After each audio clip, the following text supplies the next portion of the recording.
Inspector राय हत्याकांड की आरोपी सिपाही मीनाक्षी का काला अतीत, दुष्कर्म, ब्लैकमेलिंग और 25 लाख की डिमांड। थर्ड मैन की तलाश में एसआईटी, खाकी पर गहराया दाग। उत्तर प्रदेश के जालौन जिले के कुठौंद थाना परिसर में इंस्पेक्टर अरुण कुमार राय की सर्विस रिवॉल्वर से हुई संदिग्ध मौत ने पुलिस विभाग की आंतरिक नैतिकता पर गहरा प्रश्नचिन्ह लगा दिया है।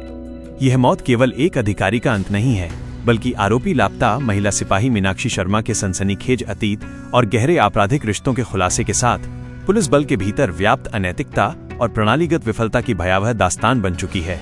इंस्पेक्टर की पत्नी माया राय ने मीनाक्षी पर हत्या की एफआईआर दर्ज कराई है, जबकि एसआईटी जांच में मीनाक्षी द्वारा 25 लाख रुपए की ब्लैकमेलिंग और किसी तीसरे संदिग्ध की संलिप्तता का कोण सामने आ रहा है।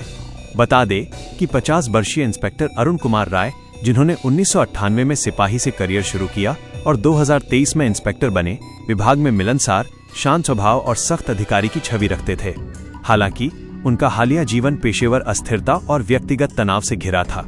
उनकी मौत के पीछे का मुख्य कारण एक महिला सिपाही के साथ उनके अनैतिक संबंध और उसके बाद की गई खूनी ब्लैकमेलिंग बताई जा रही है। पुलिस सूत्रों के अनुसार इंस्पेक्टर राय और मीनाक्षी शर्मा की मुलाकात तब हुई जब राय कोंच कोतवाली में प्रभारी थे और मीनाक्षी डायल 112 में तैनात थी। यहीं से दोनों के बीच नजदीकियां बढ़ीं। राय के उरई और कुठौंद ट्रांसफर होने के बाद भी मीनाक्षी अक्सर उनसे मिलने आती थी। विभागीय चर्चाओं के अनुसार मीनाक्षी के पास इंस्पेक्टर के कुछ निजी वीडियो थे, जिसका इस्तेमाल वो उन्हें लगातार ब्लैकमेल करने के लिए कर रही थी। मीनाक्षी, जिसकी शादी फरवरी 2026 में होनी है, इंस्पेक्टर पर अपनी शादी का पूरा खर्च लगभग 25 लाख रुपए उठाने का अत्यधिक आर्थिक दबाव बना रही थी। धमकी दी जाती थी कि मांग पूरी नहीं हुई तो वो वीडियो इंस्पेक्टर की पत्नी माया राय को भेज देगी। ये दबाव इंस्पेक्टर के लिए असहनीय हो चुका था। मीनाक्षी आईफोन यूज करती थी और उसने हाल ही में 3 लाख रुपए का हार लिया था, जिसकी थाने में चर्चा थी कि ये इंस्पेक्टर राय ने ही उसे गिफ्ट किया था। इंस्पेक्टर की अंतिम रात की भयावहता और रहस्य।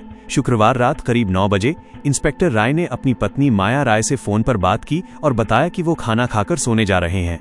इसके ठीक 30 मिनट बाद रात 9:30 बजे कुठौंद थाने के आवास से 9 mm पिस्टल की गूंज उठी।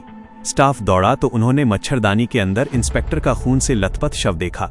गोली सिर के आर पार हो चुकी थी और उनकी सर्विस रिवॉल्वर पेट के ऊपर पड़ी थी। गोली चलने के तुरंत बाद आरोपी महिला सिपाही मीनाक्षी शर्मा चिल्लाते हुए कमरे से बाहर आई कि साहब ने गोली मार ली है, और फिर तेजी से मौके से भाग गई। सीसीटीवी फुटेज ने पुष्टि की कि मीनाक्षी सिर्फ 3 मिनट 30 सेकंड रात 9:15 32 सेकंड से 9:18 21 सेकंड तक ही इंस्पेक्टर के कमरे में थी। भागते समय वो लगातार किसी से मोबाइल पर बात कर रही थी। इंस्पेक्टर की पत्नी माया राय ने कहा कि उनके पति मानसिक रूप से बहुत मजबूत थे, वो आत्महत्या नहीं कर सकते। उन्होंने मीनाक्षी पर हत्या या हत्या के लिए उकसाने का आरोप लगाया, जिसके आधार पर पुलिस ने हत्या का केस एफआईआर दर्ज किया। मच्छरदानी के अंदर शव मिलना और गोली का खोखा कमरे से न मिलना हत्या की आशंका को प्रबल करता है। अब जांच में ये सनसनीखेज खुलासा हुआ है कि मीनाक्षी शर्मा का पुलिस बल में एक काला और विवादों से भरा अतीत रहा है, जो इंस्पेक्टर राय की मौत को सिर्फ एक दुर्घटना के बजाय एक आपराधिक पैटर्न का हिस्सा बनाता है। 2019 बैच की आरक्षी मीनाक्षी शर्मा ने पीलीभीत के पूरनपुर थाने में तैनाती के दौरान कांस्टेबल मोहित खोखर पर शादी का झांसा देकर शारीरिक संबंध बनाने और दुष्कर्म करने का गंभीर आरोप लगाया था। महिला सिपाही ने शिकायत की थी कि मोहित खोखर उसे प्रेम प्रसंग के नाम पर शारीरिक शोषण करता रहा और जब उसका तबादला पीलीभीत महिला थाने में हुआ तब भी मोहित उसे लगातार परेशान करता था। मीनाक्षी का आरोप था कि मोहित ने उससे शादी का वादा तोड़ने के बाद 24 अप्रैल को बागपत की एक महिला से शादी कर ली।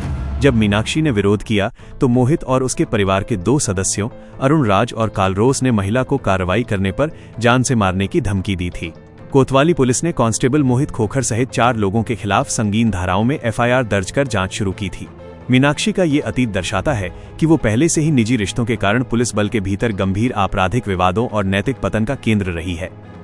जालौन एसपी डॉक्टर दुर्गेश कुमार ने मीनाक्षी के इन सभी विवादों को वर्तमान केस में अहम साक्ष्य मानकर जांच में शामिल किया है। जांच में सबसे महत्वपूर्ण खुलासा ये हुआ है कि वारदात से पहले मीनाक्षी किसी तीसरे व्यक्ति के साथ बाइक से थाने आई थी। सीसीटीवी फुटेज से यह भी स्पष्ट हुआ कि भागते समय मीनाक्षी लगातार मोबाइल पर बात कर रही थी, जिससे पुलिस का मानना है कि यह व्यक्ति मीनाक्षी का सहयोगी हो सकता है, जिसने हत्या या आत्महत्या के लिए उकसाने की साजिश में उसकी मदद की हो। बाइक वाले व्यक्ति की तलाश में पुलिस ने जाल बिछा दिया है। सर्विलांस टीम ने मीनाक्षी के पास से बरामद 3 मोबाइल और 4 सिम तथा इंस्पेक्टर के सिम का डेटा डंप और कॉल रिकॉर्ड्स CDRS खंगालना शुरू कर दिया है। चैट बैकअप को रिकवर करने की कोशिश की जा रही है ताकि 25 लाख की डिमांड और ब्लैकमेलिंग के वीडियो का सटीक प्रमाण मिल सके। मीनाक्षी का 10 दिनों तक ड्यूटी से गायब रहना और फिर थाना प्रभारी के आवास तक पहुंचना पुलिस बल की आंतरिक निगरानी पर सबसे बड़ा प्रश्न चिन्ह है। एसपी डॉक्टर दुर्गेश कुमार ने कहा है कि मामले की जांच चल रही है, लेडी कांस्टेबल पर एफआईआर दर्ज है और जल्द ही इस घटना में शामिल सभी लोगों पर कड़ी से कड़ी कार्रवाई की जाएगी। इंस्पेक्टर राय की मौत आज उत्तर प्रदेश पुलिस के लिए नैतिकता, मानसिक स्वास्थ्य और आंतरिक अनुशासन की एक बड़ी चेतावनी है। मीनाक्षी पर दर्ज हत्या का केस, 25 लाख की डिमांड और उसके विवादित अतीत का खुलासा, ये सब मिलकर इस मामले को एक अनसुलझा, दिल दहला देने वाला सनसनीखेज रहस्य बना रहे हैं, जिसका अंतिम सच एसआईटी की विस्तृत जांच और वैज्ञानिक साक्ष्यों के आधार पर ही सामने आएगा।